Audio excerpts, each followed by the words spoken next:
Well, good morning and welcome to another Wine Steward video, otherwise known as stuff we'd like to sell you that tastes really, really good. And something like that is right here. Look at that. That's not wine, is it? It's not a piece of cheese. This is bourbon whiskey from Michter's in Kentucky. And it is delicious. I invite you to try one of America's great bourbons. Bourbon, you know, has to be made of at least 51% corn and aged in American oak. And it is one of the great ones here. So check out Michter's. And a little advice, when you pour a shot of this into a tumbler, let's say, add one tiny little piece of ice or a couple drops of water and nothing more. Unless you really want it to chill down and dilute it with a big blob of ice. But you know, by the time you're through with that beautiful whiskey, it's half water, right? So a tiny bit of water simply allows your whiskey to express itself quite a bit more. Try it. Smell it and taste it before the addition, and then add a little bit of water and see what happens. It blooms. Michter's, very good bourbon whiskey, or the other way around. Last afternoon, evening, we had a very nice group here from Workday, that local company, and this group had the mezzanine all to themselves. By the way, your group can do that too someday. Yes, we do present wines to your group exclusively on nights when we're not using the mezzanine for something else. So at any rate, we had the group from Workday here, 15 strong, trying beer if they wanted, non-alcohol if they wanted. We do everything for you that you would like. A beautiful lineup of cheese and charcuterie was happening at that table over there, along with other goodies, some of which I'll describe in a minute.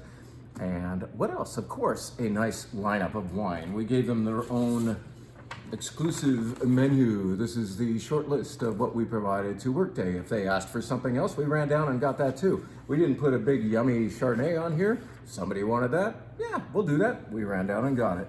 That's the nice thing about having a wine shop right below the mezzanine. How about that? Anyway, yes, we poured conventional things like delicious Cabernet, a dry rosé that worked so well on a hot summer evening. And then I thought, you know, I'm gonna go downstairs and grab something that's delicious that they've never heard of. It's also something you've never heard of unless you watched a video about 20 videos ago where I described a wine from Austria, from Burgenland, Austria, that's in the southeastern part of that wine country. And there they grow a grape called Zweigelt. That's Z-W-E-I-G-E-L-T, Zweigelt. I think that's how you say it too. And you guys don't come in asking for Zweigelt, do you? And you certainly don't come in asking for $70-something Zweigelt.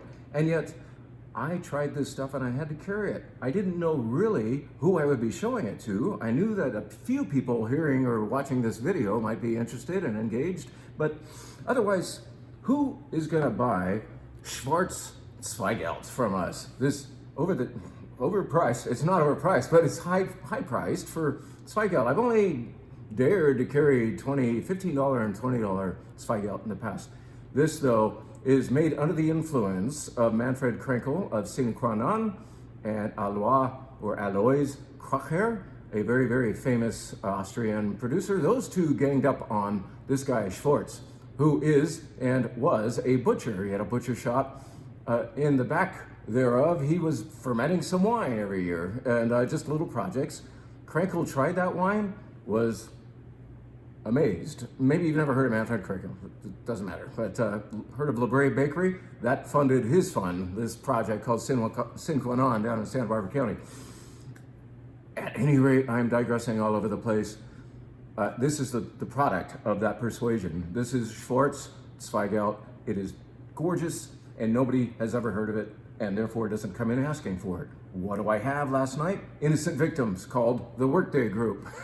You know what happened last night? Of the 5 official wines on the menu, they drank more of this. In other words, they, once they had it in their mouths and heard a little bit of the story, were into it. So maybe you can get into it too. I'm just saying, we still have some of this not inexpensive and beautiful Zweigelt. I have some of it. Oh, where's my glass? Oh, shoot. I'm not going to run and find it.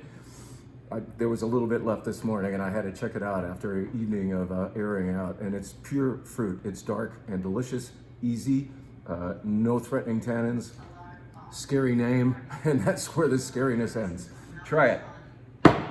Let's tell you about something else that just arrived. I recently had the opportunity with one of our beautiful vendors, Sunny, to try not one but two vintages of this Bandol Rosé. Bandol is the location, Rosé is the color, and the main grape within is Mourvèdre. And you may know that Mourvèdre is an extremely durable wine. Now, Mourvèdre is added to, say, Châteauneuf-du-Pape and other Rhone wines to add structure and longevity. Mourvèdre has this interesting property of being more ageable than many wines. You know, Mourvèdre is added to Grenache and Châteauneuf-du-Pape, especially because Grenache is a little bit feeble. It tastes delicious, but it crashes oxidatively unless it's helped by friend Mourvèdre. So this is Bandol, right on the Mediterranean, and it is the place where some people will say the greatest rosé in the world comes from. This is certainly one of them. I got to try, like I said, two vintages of this, and the 23 was tight and too young. And normally we are really interested in bringing in the youngest rosés. Nearly everything on that display of pink, have you seen it? Represents the 2023 vintage. We want them fresh and young. But in this case, this 22, was singing, while the 23 was just like inward and not out of its shell yet. So yes, we brought in a 2022 Bandol Rosé from Vanier, Chateau Vanier, and Mourvèdre based, one of the great rosés of the world. Yes, it costs a little bit more than most of the rosés down there, but it is arguably the best rosé on the display right now. So check it out, all right? Bandol is in the building. Let's tell you about two food items real quick. In fact, they were enjoying these two things last night. We don't talk enough about these olives that we sell. These are Castelvetrano olives. Have you had them? If you have, you know how good they are. They're pretty darn good in a martini, but they're especially good out of hand. And they are, especially because the pits are still in these particular olives. We could have bought them the other way. They're not mushy, they're crisp and delicious and buttery in flavor, and yet firm in structure, or I guess that's a wine term, right? But olives have structure as well. These certainly do. Castelvetrano olives, they're in the cooler downstairs. It's a nice thing to snack on these hot days we're having. Another great thing to enjoy on these hot days we're having, especially if your tomatoes are finally coming in. Yes, Burrata. We bought big on Burrata this week. We bring it in every week. It's flown all the way in from Puglia, Italy. Yes, there is, in fact, nowadays, domestic Burrata, but this is the good stuff. You pay $1 or $2 more for it, but those who taste things carefully will recognize one of the greatest burratas they've ever had if they get in on this one from, like I said, the heel of the boot, Puglia, Italy. Are your tomatoes ready? Are your neighbor's tomatoes ready? Are somebody's tomatoes ready? Get your insalata caprese going. What is that? Well, you put out sliced tomatoes on a platter and then a bunch of blobs of this beautiful burrata, and then just drizzle great olive oil, and we have that from Ciacci Piccolomini down there, a Brunello di Montalcino producer, also making beautiful Tuscan olive oil. That would be exquisite on this. And then maybe some cracked black pepper. And then finally, thin shavings of basil leaf, right? It's beautiful. It looks like the Italian flag, and it is the most delicious and refreshing meal you can eat on a hot summer night like we're gonna have tonight. So get in on this burrata. I know it's kind of hard to see. Looks like a plastic thing with stuff in it. Well, come on in, buy one, get it open, and enjoy. Now, having talked about all that stuff, beautiful bourbon and beautiful wines we've just brought in, I do want to suggest that we have an event coming up, if I'm brave enough to do it. Brave enough meaning, I know a lot of people would like to come to this, but this is our slowest time of the year because so many of you are out of town, right? Kids are out of school and you're out of the country. Well, I think enough of you are hanging around for us to start celebrating our 25th year in the wine business. That's right. As of this December, we will be 25. We might as well start milking or exploiting that sensation right now by doing the best wines at the Wine Steward Part 1. In other words, it's an event that we often do between Christmas and New Year's on the slow week, where we gather up all kinds of great wines from all over the world. No two wines being the same. and put them in front of 28 of you who have RSVP'd for this delicious event that includes cheese and meat platters that you don't have to buy this time. We just factor that into the deal. But what will we have? Maybe we'll have this Zweigelt we were talking about. We will certainly have great champagne. We'll have Bordeaux. Well, I guess we should get out of Europe and come back to California and try some great things, right? Anyway, I don't even know what we're going to do. I don't even know if we're going to do it. I'm just submitting the idea, getting it into your head that in late July, and that could be Wednesday in late July, because Rusty gets fixed on a Tuesday. So we are going to almost certainly do this cool event. So stay tuned. I'll officialize it soon. I'll put it in an invitation that you'll see in an email and stick it on the website, and then you can have at it. Let's briefly tell you about what's going on in the wine bar, shall we? We're going to rip through this really quickly, but as you know, we always offer a sparkling wine of the week, and it's different every week. This time around, where is it? I can't find it.